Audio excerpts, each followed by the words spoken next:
வணக்கம்.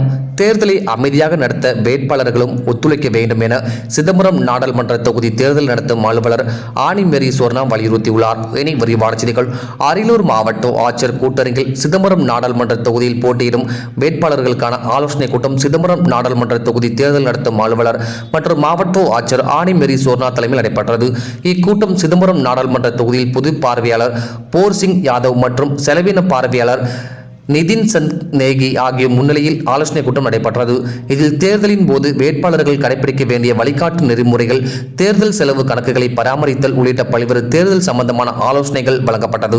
கூட்டத்தில் பேசிய சிதம்பரம் தேர்தல் நடத்தும் அலுவலர் ஆனி மேரி சோர்னா, தேர்தல் ஆணையத்தின் வழிகாட்டு நெறிமுறைகளின்படி வேட்பாளர்கள் மற்றும் அவர்களது பிரதிநிதிகள் நடந்து கொள்ள வேண்டும். வாக்குச்சாவடி மையம் மற்றும் வாக்கு எண்ணிக்கை மையங்களில் அனுமதிக்கப்படும் வேட்பாளர்களின் முகவர்களுக்கு உரிய பயிற்சிகளை வழங்க வேண்டும்.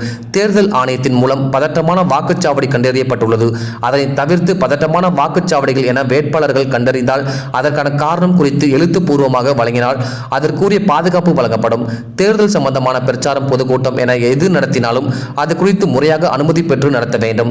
தேர்தலில் 100% வாக்குப்பதிவை மையமாக கொண்டு தேர்தல் ஆணையம் செயல்பட்டு வரும் நிலையில் தேர்தலை அமைதியாக நடத்த வேண்டும் என்பதிலும் தேர்தல் ஆணையம் பல்வேறு நடவடிக்கைகளை எடுத்து வருகிறது. எனவே தேர்தலை அமைதியாக நடத்த வேட்பாளர்களும் ஒத்துழைக்க வேண்டும் என கூறினார். கூட்டத்தில் நாடாளுமன்ற தொகுதி வேட்பாளர்கள், பிரதிநிதிகள், அரசு அலுவலர்கள் என பலரும் கலந்து கொண்டனர். டிஎன் செய்திகளுக்காக அரியலூர் மாவட்ட செய்தியாளர் எஸ்பி ரவிச்சந்திரன்.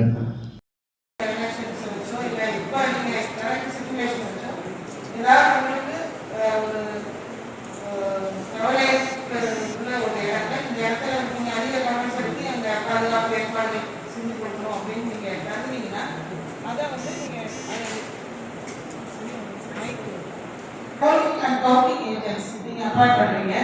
அந்த போலிங் அண்ட் கவுண்டிங் ஏஜென்ட்ஸ்க்கு நம்ம ஹேண்ட் புக் இருக்கு.